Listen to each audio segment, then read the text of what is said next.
Hi guys, good morning. देखिए, मैं इस वीडियो में आपको ये बताना चाह रहा हूँ कि जो एलिमेंट ऑक्सीजन के बाद आते हैं, ऑक्सीजन, फ्लोरीन, नियॉन, इन तीन एलिमेंट्स के लिए जो मॉलिक्यूलर ऑर्बिटल डायग्राम जो होता है उसका रूल थोड़ा सा अलग होता है। हालांकि मैंने ये बात पहले भी आप लोगों को बताया है, मगर यहाँ पे फिर से मैं रिवाइज कर रहा हूँ। देखिए कैसे, देखिए ज़रा, सबसे पहले तो इस तरीके से एनर्जी बढ़ती जाएगी, इस तरीके से क्या बढ़ती जाएगी, एनर्जी बढ़ेगी। ठीक है, आप चाहें तो इसको इस तरफ बनाएं या इस तरफ बनाएं, इस एनर्जी के लाइन को, उससे कुछ फ़र्क नहीं पड़ता है। ठीक है, उससे कुछ फ़र्क नहीं पड़ने वाला है। अच्छा, अब देखिए, जो ऑक्सीजन से लेकर नियॉन तक जो सीरीज़ है एटॉमिक ऑर्बिटल का, वो कैसे चलता है।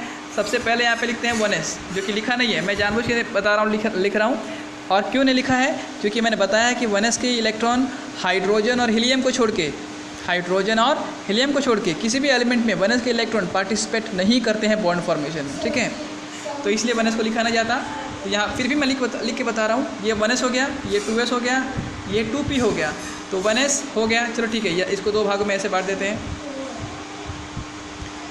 इसका यहाँ पे आएगा सिग्मा 1s के लिए, और यहाँ पर आएगा सिग्मा स्टार 1s। ठीक है, ओके। अच्छा, अब आगे देखते हैं, 1s के बाद आगे जाते हैं तो ये हो गया 2s, ये 2s का लाइन हो गया। तो 2s को फिर से बांट दिए, किस में बांट दिए हम लोगों ने, सिग्मा 2s में और सिग्मा स्टार 2s में। ठीक है, उसके बाद 2p में आते हैं। तो 2p में, अब देखिए 2p में ही कन्फ्यूज़न होता है बच्चों को। 2p में क्या हो रहा है, ये 2p का जो है, इसमें हम ऑक्सीजन, फ्लोरीन और नियॉन के लिए क्या लिखते हैं। देखिए, केवल इसी में डिफरेंस है। मतलब ये हो गया सिग्मा 2p और उसके ऊपर हो गया पाई 2p। ठीक है, यानी कि सिग्मा 2p को हम लिखेंगे यहाँ पर सिग्मा 2p, फिर ऊपर में लिखेंगे पाई 2p। तो अगर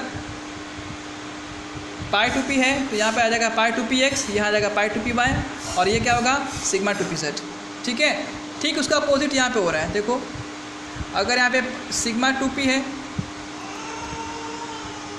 अगर यहाँ पे सिग्मा 2p है और ऊपर में पाई 2p है, तो इसका अपोजिट हो रहा है। ऊपर में पाई स्टार 2p नीचे आ गया और सिग्मा स्टार 2p उसके ऊपर आ गया।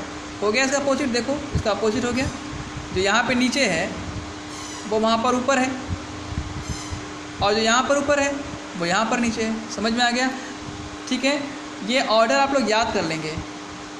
सबको सारा ऑर्डर याद रहता है, तो भूलते क्या है, केवल ये वाला ऑर्डर भूलते हैं, ये वाला ऑर्डर भूल जाते हैं। उसमें से भी सिर्फ ये वाला, मतलब उसमें से भी सिर्फ ये वाला जो पोर्शन है, ये वाला दिख रहा है, ये कौन सा, सिग्मा स्टार 2p और पाई 2p, यही अंतर करता है कार्बन के लिए और नाइट्रोजन के लिए। मतलब कार्बन नाइट्रोजन नहीं, मतलब ऑक्सीजन, फ्लोरीन, नियॉन, इन तीनों के केस में केवल ये और ये ही अपोजिट हो जाता है। बाकी ऊपर के दो तो वैसे के वैसे ही रहते हैं। यानी कि अगर मैं कार्बन की बात करूँगा तो मैं क्या लिखूँगा, पाई 2p नीचे लिखूँगा और सिग्मा 2p ऊपर लिखूँगा, बस। बाकी सब वैसे का वैसे रहेगा। ठीक है, और वैसे भी मैंने आप लोगों को कार्बन का मॉलिक्यूलर ऑर्बिटल डायग्राम सेंड किया है, आप लोग उससे कंपेयर कर सकते हैं। कार्बन नाइट्रोजन का एक जैसे रहेगा, ऑक्सीजन, फ्लोरीन, नियॉन का एक जैसा रहेगा। ठीक है गाइस, आई होप आपको समझ में आ गया होगा।